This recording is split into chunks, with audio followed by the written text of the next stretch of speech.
Restons avec nous, Jimmy Mohamed, rebonjour.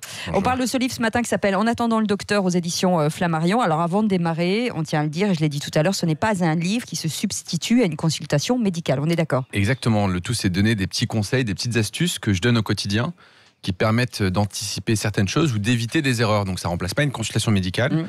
Mais ça désangoisse le parent. Exactement, le but c'est un peu anxiolytique pour éviter de se faire des frayeurs sur Internet parce que c'est un peu le premier des réflexes qu'on a. Oui. L'autodiagnostic justement, c'est ça? Exactement, mais c'est lié aussi... C'est très pervers. C'est pervers parce qu'on aura forcément ce qu'il y a de pire, ce qu'il y a de plus grave, ce qu'il y a de plus dangereux, ce à quoi les médecins auront échappé. On fait un mauvais diagnostic, on va mourir dans d'atroces souffrances parce qu'on a un petit bouton à gauche ou à droite. Et finalement, on a des attitudes inadaptées, on va se rendre aux urgences, on va vouloir consulter absolument, on va pas trouver de docteur. Et donc c'est des sources d'angoisse souvent inutiles parce qu'on se rend compte que dans la plupart des cas, tout rentre dans l'ordre assez facilement. Alors aujourd'hui, le rapport avec le médecin a changé. Avant, on attendait un petit peu. Aujourd'hui, on veut tout savoir tout de suite et c'est ça dans l'urgence. Et vous parliez justement des urgences, c'est-à-dire quand on n'a pas de médecin sous la main, on va directement aux urgences.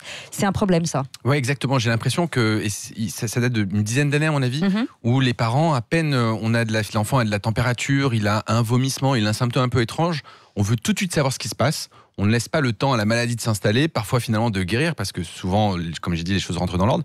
Et on va sur Google, on googlise tout. Dès qu'on a, même sur notre téléphone portable, dès qu'il est en panne, on va, mon téléphone fait tel ou tel bruit, telle ou telle chose. Et donc, du coup, on évite d'attendre. Alors que moi, à l'époque, mes parents attendaient 2-3 jours. Il fallait que ça mûrisse un petit peu. Exactement, on laisse installer les symptômes.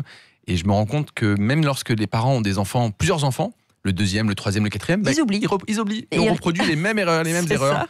Est-ce que finalement les Français sont au courant de la base, en fait, des symptômes de la base, de la fièvre par exemple, de la température du corps? Exactement, c'est ce que je me suis rendu compte, que finalement des choses toutes simples, toutes basiques, comme la définition de la température, même ça, les parents ne le connaissent pas forcément.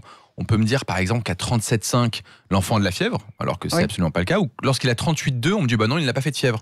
Donc sur des choses très basiques, on se rend compte qu'on ne maîtrise pas forcément les choses. Et alors qu'on a tout sur Internet, on a une encyclopédie en temps réel, et malgré tout, on se rend compte que c'est pas suffisant. Et puis il y a des pathologies qui sont calendaires, si je puis dire, parce que forcément quand vous êtes en hiver, il y a forcément des gastro ou des choses comme ça, et on s'en rend pas toujours compte. Exactement. Et là on part dans des cancers, dans des trucs de fou. Exactement, la grippe, la bronchiolite. Souvent lorsqu'on annonce le diagnostic de bronchiolite, on était en période d'épidémie jusqu'à pas très longtemps, on a l'impression que c'est la fin du monde. On parle de kinésithérapie tout de suite, c'est une source d'angoisse incroyable, alors que finalement on a les mêmes virus qui reviennent chaque année avec les mêmes enfants, et pourtant on reproduit les mêmes erreurs et on a toujours les mêmes idées reçues. Il fait pas bon d'être parent.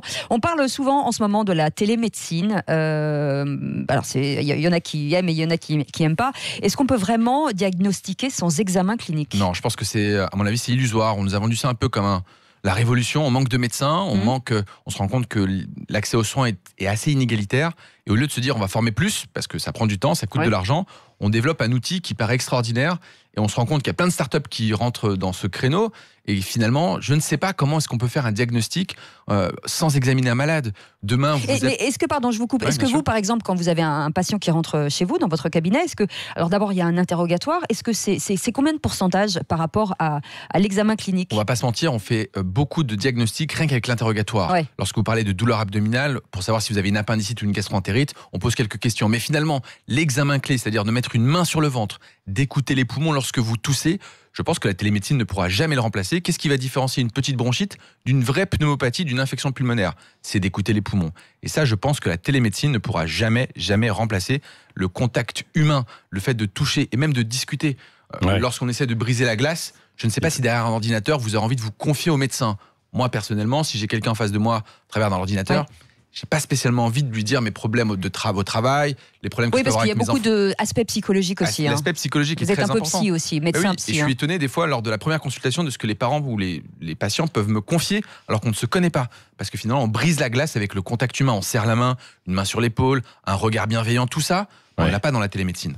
Est-ce qu'on n'est pas dans une société où l'anxiété augmente? Alors, tout nous rend malade. Il y a des cancers pour tout, l'alimentation, la pollution. Dès qu'on touche à quelque chose, c'est une catastrophe. Est-ce que ça aussi, ça ne participe pas à cette anxiété générale? Et justement, d'aller voir sur les réseaux sociaux ou sur Internet, dès que vous avez un truc de travers. Moi, j'ai mal au doigt depuis 2 jours.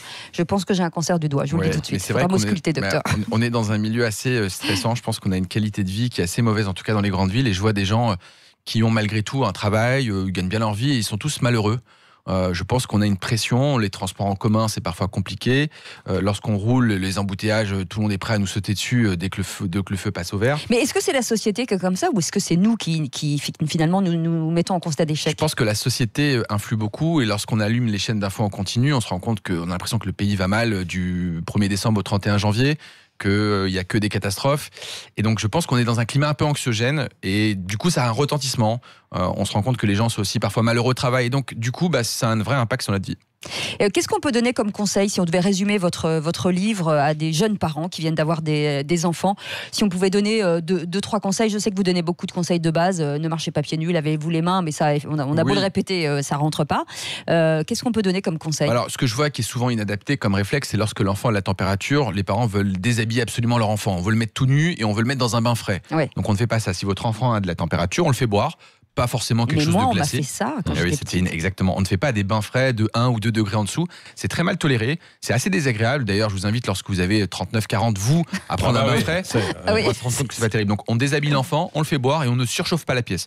Premier des réflexes. Ouais. Merci beaucoup d'avoir été avec nous ce matin. En attendant le docteur. Oui, c'est hyper intéressant. En tout cas, ça va vous aider. Mais ça, je le répète encore, ça n'est pas une consultation. C'est juste pour détendre un petit peu l'atmosphère dans les familles. Docteur Jimmy Mohamed, ça s'appelle En attendant le docteur aux éditions Flammarion. Vous aurez toutes les réponses pour les parents qui s'inquiètent. Merci beaucoup, docteur. Merci, ne vous inquiétez pas. Mais on va faire quand même une petite consultation parce que j'ai un problème à mon doigt. Ouais. Patrick, je vous fais. C'est pas la peine de vous consulter, vous? Non. Ça va? Tout va bien? Cécile de Ménébus, elle est vive, elle est éclatante, elle est brillante, elle est fantastique, elle est magnifique, etc. C'est la journée des compliments. Bah, c'est pour ça qu'il dit ça. Vous êtes vraiment un faux cul. Parce que le docteur se dit, mais qu'est-ce qui se passe? Je trouve ça bizarre. Mais si, je lui dis tous les jours. Un petit compliment, non? Oui. Je suis formidable. Vous êtes formidable. C'était stressant, ça. J'ai eu du bol. Mais elle a sa dose pour le week-end. En fait. Et vous savez quoi, Patrick? Je vous aime. Voilà, je vous aime. Passez un beau week-end. Et je vous embrasse. Bon, allez, oui, dans un instant, c'est Valérie Expert qui reçoit notamment Guillaume Durand. Oui, et n'oubliez pas les vraies voix ce soir au Salon de l'Agriculture. Bien sûr, c'est important de le dire si vous y êtes. Embrassez-les pour nous.